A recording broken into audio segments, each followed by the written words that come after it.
नाज़रीन गिरामी अस्सलामु अलैकुम वरहमतुल्लाहि वबरकातुहू। सीधी बात की ताज़ा तरीन प्राइम टाइम में आप लोगों का इस्तकबाल है। नाज़रीन गिरामी, मैं अंसार अज़ीज़ नदवी इस वक्त आप लोगों के सामने कुछ अहम तरीन ख़बरों पर तबसरे लेकर के हाजिर हुआ।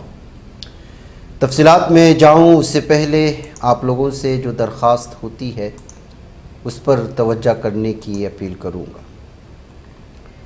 नाज़रीन गिरामी, इस वक्त जो सबसे पहले ख़बर आ रही है धार भोजशाला तनाज़े के मामले में सुप्रीम कोर्ट ने आज पीर के रोज़ अहम अबूरी हुक्म जारी करते हुए मध्य प्रदेश हाई कोर्ट के फ़ैसले पर फ़िलहाल रोक लगाने से इनकार कर दिया है। हालांकि अदालत ने एक अहम पेशरफ्त करते हुए मुस्लिम फ़रीक़ को बड़ी राहत पहुँचाई है कि अदालत उज़्मा ने हिदायत दी कि हर जुमा की दोपहर 1 बजे से 3 बजे तक इहाते के करीब नमाज के लिए एक मुनासिब खुली जगह दस्तयाब कराई जाए। साथ ही अदालत ने हिंदुस्तानी आसार कदीमा सर्वे को इमारत की मौजूदा हालत में कोई तब्दीली ना करने की भी हिदायत दी है। इस मामले की आइंदा समाअत अब 3 हफ्ते बाद होगी। चीफ जस्टिस सूर्यकांत की सदारत वाली बेंच ने मुस्लिम फ़रीक़ की अर्जियों पर आज समाअत की। इस सिलसिले में नोटिस जारी करते हुए बेंच ने कहा कि सभी फ़रीक़ैन की सहूलत के मुताबिक जल्द समाअत की जाएगी। अदालत ने यह भी कहा कि इस मामले का जल्द निपटारा करने की कोशिश होगी। मुस्लिम फ़रीक़ की तरफ से सीनियर वकील एडवोकेट हुज़ैफ़ा अहमदी ने दलील पेश की। उन्होंने कहा कि हाई कोर्ट के हुक्म से कब्ल का निज़ाम अचानक बदल दिया गया, उन्हें सुप्रीम कोर्ट में अपील करने का मौका तक नहीं मिला। इनका कहना था कि उन्हें मजहबी सरगर्मियों से पूरी तरह बाहर कर दिया गया है और हाई कोर्ट को अपने हुक्म पर कुछ वक्त के लिए रोक लगानी चाहिए थी। भोजशाला मामले में मुस्लिम फ़रीक़ की तरफ से आज कई बातें रखी गई जिसे बेंच ने बगौर सुना। मुस्लिम फ़रीक़ ने दलील दी कि मस्जिद में 800 सालों से नमाज हो रही थी जिसे बंद करा दिया गया। इस पर चीफ जस्टिस सूर्यकांत ने सभी फ़रीक़ैन को तहम्मुल से काम लेने की गुजारिश की। उन्होंने कहा कि अदालत में कही गई बातों का बाहर लोग गलत मतलब निकाल सकते हैं। सीनियर वकील मनु सिंघवी ने भी इस मामले में अपनी बात रखी और कहा कि एक आँख के बदले आँख दुनिया को अंधा कर देगी। हो सकता है वहाँ मंदिर था, कुतुब मीनार के बारे में भी दावा है, ताजमहल के बारे में भी दावा है, सैकड़ों सालों तक धार भोजशाला में नमाज होती रही। बरतानवी दौर के दस्तावेज़ भी यही जाहिर करते हैं। वो ये भी कहते हैं कि नमाज के साथ बसंत पंचमी और मंगल को पूजा होना खैर सगाली की बेहतरीन मिसाल थी, उसे नहीं बदलना चाहिए था। उन्होंने मुतालबा किया कि सुप्रीम कोर्ट ने फैसले तक पुरानी हालत बहाल की जाए। हालांकि बेंच ने फ़िलहाल हाई कोर्ट के फैसले पर रोक लगाने से इनकार कर दिया है। आज हुई समाअत के दौरान मुस्लिम फ़रीक़ की एक दीगर वकील मीनाक्षी अरोड़ा ने कहा 1995 में दोनों फ़रीक़ैन में इत्तेफाक कायम था कि दोनों खैर सगाली के साथ मजहबी सरगर्मियाँ अंजाम देंगी। इस हालत को अचानक बदलना गलत था। 800 साल पुरानी मस्जिद है, वहाँ नमाज को रुकवा देना बेहद सख्त कदम है। इस बारे में चीफ जस्टिस ऑफ इंडिया ने सभी फ़रीक़ैन को सब्र से काम लेने की तलक़ीद की और कहा कि पहले इस केस में सलमान खुर्शीद जरह करते रहे हैं। उन्होंने ख़ास तवज्जो रखी थी कि समाज में कोई गलत पैगाम ना जाए। बहरहाल इस मामले में सॉलिसिटर जनरल ने भी अपनी बात अदालत के सामने रखी। उन्होंने कहा कि मैं बस यही कहना चाहता हूँ कि अब 2 माह गुजर चुके हैं। हाई कोर्ट के हुक्म के बाद इंतज़ामिया ने इस हुक्म की बुनियाद पर कुछ कदम उठाए हैं, वहाँ अमन का माहौल कायम है। इस बयान पर मुस्लिम फ़रीक़ैन के वकला ने सख्त एतराज़ ज़ाहिर किया। हुज़ैफ़ा अहमदी ने अदालत को यकीन दिलाने की कोशिश की कि पुरानी हालत बहाल हो सकती है। इसके लिए उन्होंने 1935 और 1951 के कुछ पुराने अहकामात का हवाला भी दिया है। उसके बाद सुप्रीम कोर्ट ने इस वक्त फ़ैसला दिया कि जो फ़ैसला है वो तो रहेगा, अलबत्ता वहाँ पर एक ख़ास खाली जगह पर नमाज़ पढ़ने की इजाज़त दी जाए। ये कहते हुए इस वक्त इसकी सुनवाई हुई है। अब अगले फ़ैसले में और अगली सुनवाई के बाद क्या कुछ बातें सामने आती हैं, इसका इंतज़ार करना पड़ेगा। दूसरी चीज़ नाज़रीन गिरामी, कल हमने बंगाल की एक बहुत ही पुरानी मस्जिद के सिलसिले में बात रखी थी। अब जो है बंगाल के साबिक़ वज़ीर और MLA और जमीयत से जुड़े हुए अहम तरीन रहनुमा चौधरी साहब ने इस सिलसिले में बयान जारी किया है। आप देखिए वो क्या कह रहे हैं। कर दिया गया, आप उस मस्जिद के का ही देख रेख करते हैं, सब कुछ आपके अधीन ही आता है, वो क्या बोलेंगे? 1890 में 1890 बिफोर इंडिपेंडेंट बांकड़ा जो गांव है ये मस्जिद बाकड़ा गांव की मस्जिद है और उस जमाने से अब तक 2 दिन छोड़ के कभी नमाज बंद नहीं हुई। ये हमारी बदनसीबी है कि इंडियन एविएशन मिनिस्ट्री या एयरपोर्ट अथॉरिटी आज तीसरा दिन हो रहा है कि मस्जिद में नमाज टोटल बंद कर दिया। दूसरी बात यह है, अब तक हमारे मोहल्ले के खिलाफ, बाकड़े के खिलाफ एक एविडेंस नहीं है कि कानून तोड़कर डिसिप्लिन ब्रेक करके कोई काम हमने किया है। अब क्यों बंद किया, क्या चाहते हैं, वो जवाब नहीं देते। एयरपोर्ट के जो डायरेक्टर है, मैंने 3 दफा परसों उनको फोन किया। ये 12-1 बजे का वक्त होगा। 3 दफा एयरपोर्ट थाने में फोन किया आईसी को, न जवाब दिया न टेलीफोन को स्वीकार किया। और ताकत के बलबूते पर, पुलिस के बलबूते पर, नीम फौजी दस्ते के बलबूते पर यह काम ठीक नहीं है।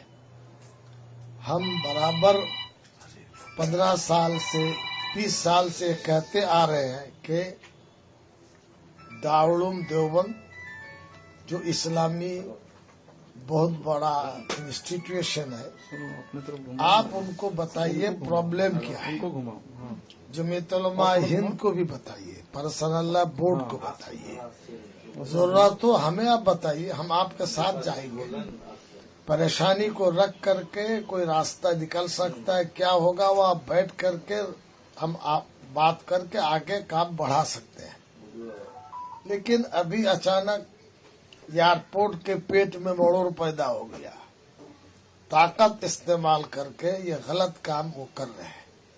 मस्जिद तोड़ेंगे नहीं तोड़ेंगे ये हम नहीं बता सकते, लेकिन आरएस रिकॉर्ड, सीएस रिकॉर्ड, अभी का जो हाल रिकॉर्ड 71 साल का है, सब में मस्जिद का नाम लिखा हुआ है। कोई गैर कानूनी काम वहां नहीं है। इसलिए हम जरूर चाहेंगे एयरपोर्ट अथॉरिटी दरवाजा खोल दे, गेट नंबर 8, नमाज चलने दीजिए, बातचीत होनी चाहिए। टेबल पर जो बातचीत होगी वो एक रास्ता खुलेगा, जबरदस्ती नहीं करना चाहिए। नेशनल सिक्योरिटी एक रीजन बताया। नहीं, ये गलत तरीका है। नेशनल सिक्योरिटी अब तक एक ब्रेक नहीं हुआ है। किसने कहा सिक्योरिटी का मसला? ये धोखा है। हमने कोई प्रॉब्लम अरेंज नहीं किया। आपके पास फोर्स है, हमारे मोहल्ले के खिलाफ कोई है, एक शिकायत बता दीजिए। झूठ मूठ आप क्यों हम मैंने इल्जाम तराशी खाते हैं? दादा, किस तरह के लोग, मतलब कौन लोग हैं जो वहाँ पे जाते हैं नमाज अदा करने? बोलिए, 1 मिनट। बाहर के लोग अलाउ नहीं है। मोहल्ले के लोग जो आई कार्ड होल्डर हैं, Aadhaar card, PAN card, voter card, वहाँ जमा करना होता है। वो एक टोकन देते हैं, फिर उनको मस्जिद ले जाते हैं पुलिस, फिर नमाज पढ़ा के रिटर्न लाते हैं। बाहर के लोगों को अलाउ नहीं है। हमने मान लिया, लेकिन मस्जिद में अचानक बिना नोटिस आपने बंद कर दिया, ये तो आपकी जबरदस्ती है। 100 साल पुराना मस्जिद है। 100 से 130 साल से 130 साल पुराना जो मस्जिद है, क्या कभी उसमें नमाज बंद किया गया? कभी नहीं।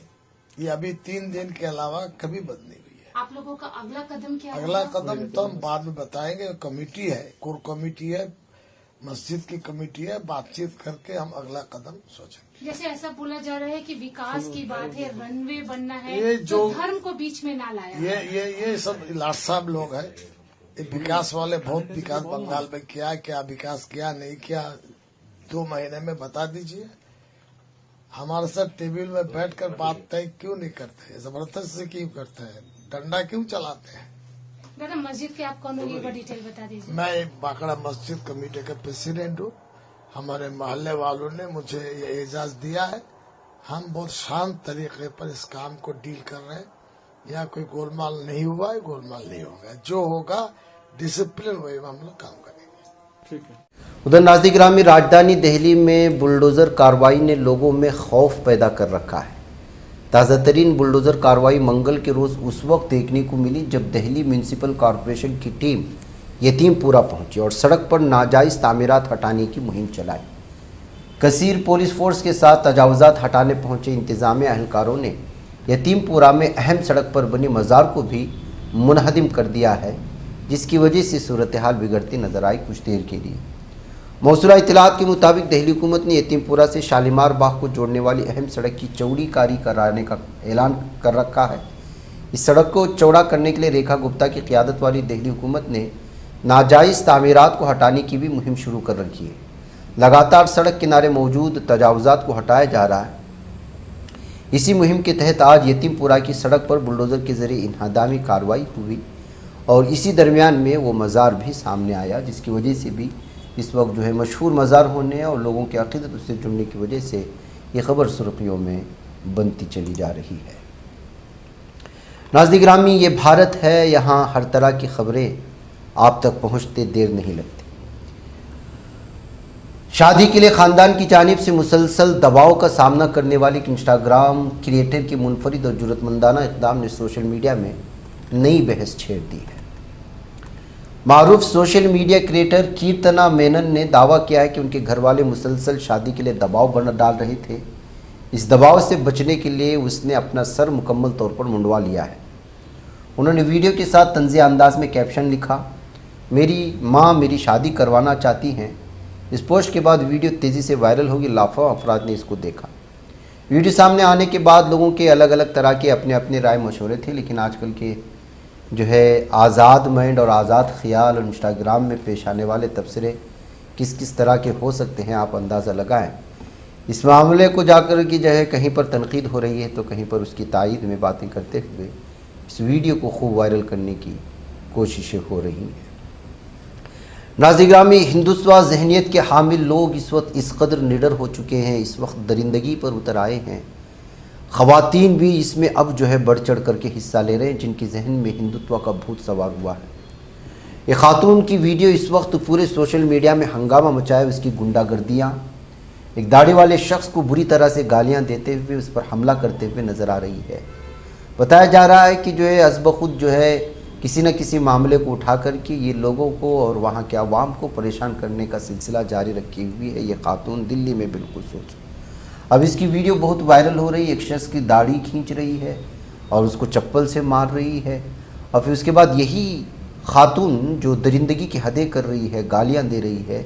एक दिन पहले इसकी एक और वीडियो एक खातून के साथ बदतमीज़ी करते हुए नज़र आ रही थी, उसको थप्पड़ मारते हुए नज़र आ रही थी।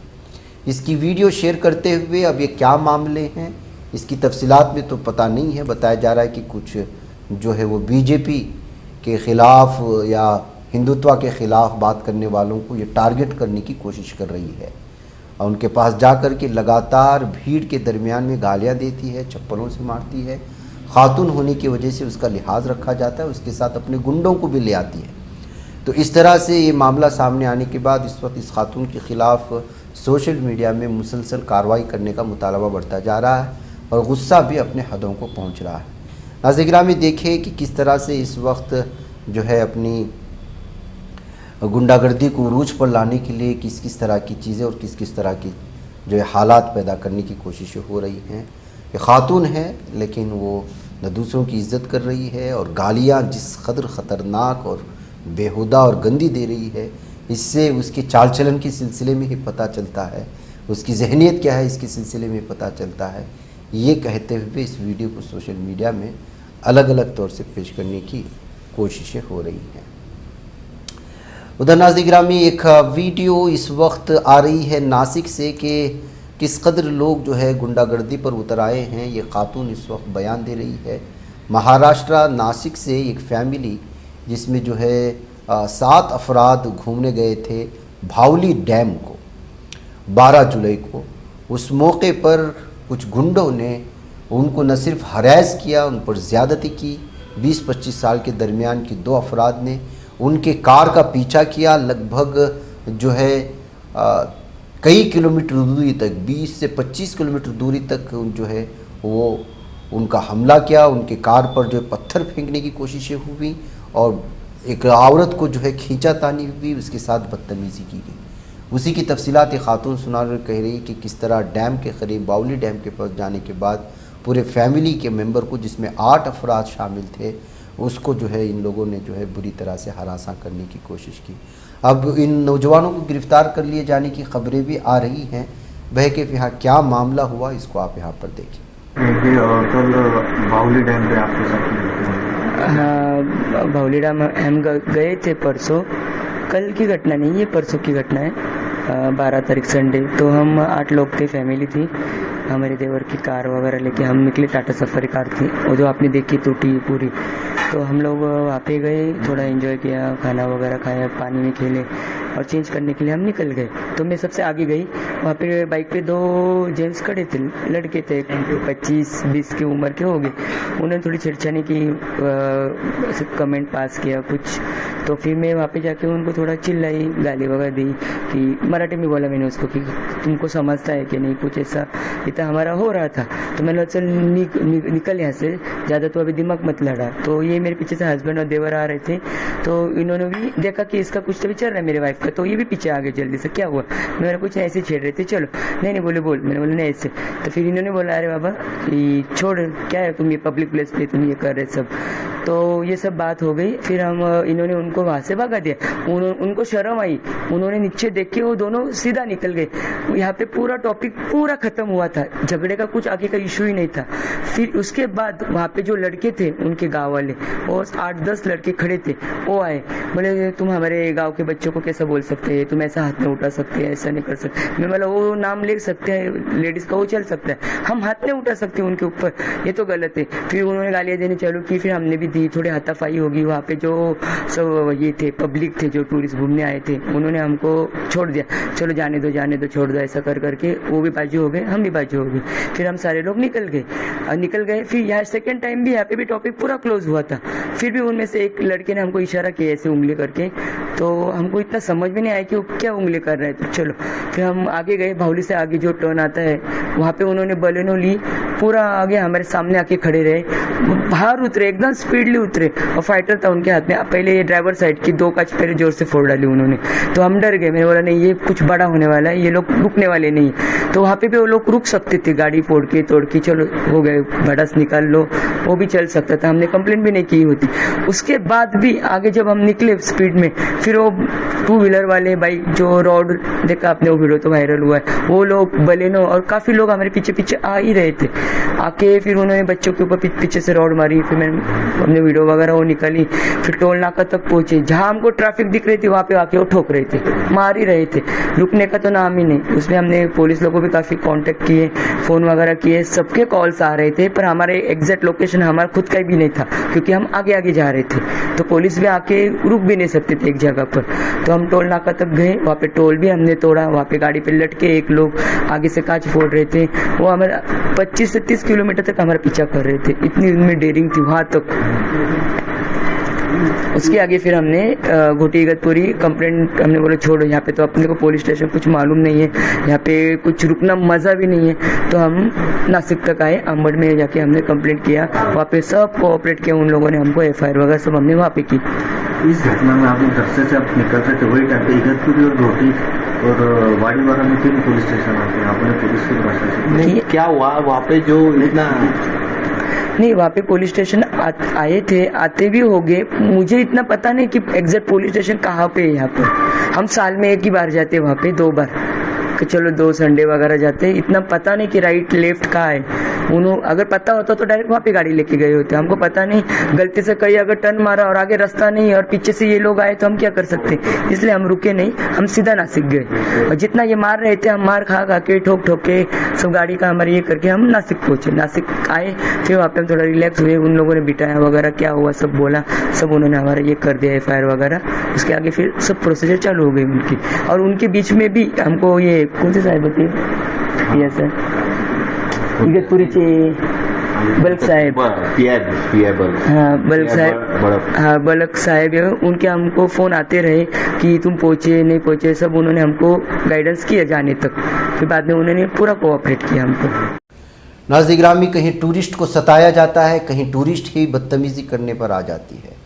अब ये देखिए ऋषिकेश में जो है किस तरह से दिल्ली से जाने वाले कुछ टूरिस्ट ने वहाँ के लोगों को जो है हमले करने की कोशिश की, धमकियाँ दे रही हैं।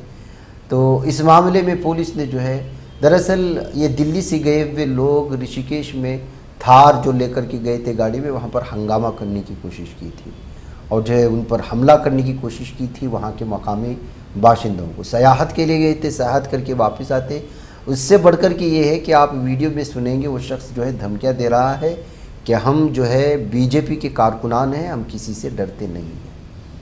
तो ऐसे में जो है फिर उसके बाद उनकी जब गिरफ्तारियाँ हुई, पुलिस को बुलाया, गिरफ़्तार करवाया गया। तो फिर जो है किस तरह से लोग उनको छेड़ रहे हैं, वीडियो में आप थोड़ा सा देख सकते हैं। बताना था उतना टाइम तो अच्छे से बना वीडियो। पाटे से मार देख रहे थे साहब देख रहे हैं हम लोग भाजपा के कार्यकर्ता डरते नहीं है। ये देख सुनो बाइक में आओ ना, तुम्हारे पीछे पीछे उठो ना। अब बीजेपी बताओ भैया, बीजेपी बताओ कहाँ गया भाई, नेता कहाँ गया भाई? बीजेपी नेता कहाँ है भाई तुम लोग का? कैसे सुना भाई, बीजेपी वाला कहाँ है भाई आप लोग का? बीजेपी वाले कहाँ है बताओ तो यार। हाँ बीजेपी वाले बता रहे हो ना, कैसे भाई बीजेपी वाले? हाँ मैं हूँ तो बीजेपी को ना। सुनना भाई, कौन बता रहा हो बीजेपी वाला बताओ तो। हाँ सबका ना, सबका शकल दिखाएंगे। जिनको गिरफ्तार किया गया है उनका नाम तुषार मिश्रा, अनीश सिंह, आशीष, विक्की और उनके दूसरे दोस्त काजल वगैरह हैं, ये बताया जा रहा है। नाज़रीन गिरामी, एक और वीडियो इस वक्त आई हुई है और इस वीडियो के बारे में दावा किया जा रहा है कि जो खातून बैठी हुई है वो प्रीति है। उसने इस्लाम से जो है इस्लाम कबूल किया और वो खतीजा बन गई।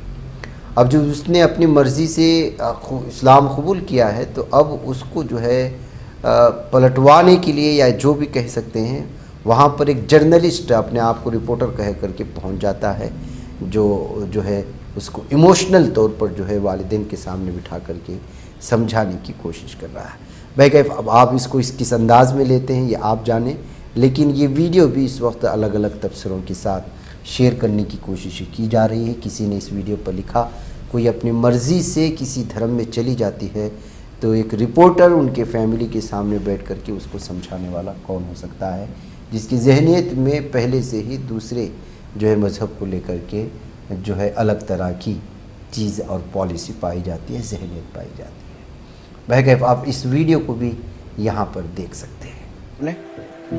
वो कैमरे पे भी बता दीजिए, हो सकता है हम लोग भी इस्लाम को कबूल कर लें, महाराज जी भी इस्लाम कबूल कर लेंगे, ये लोग भी इस्लाम कबूल कर लेंगे। अच्छाई तो बताइए।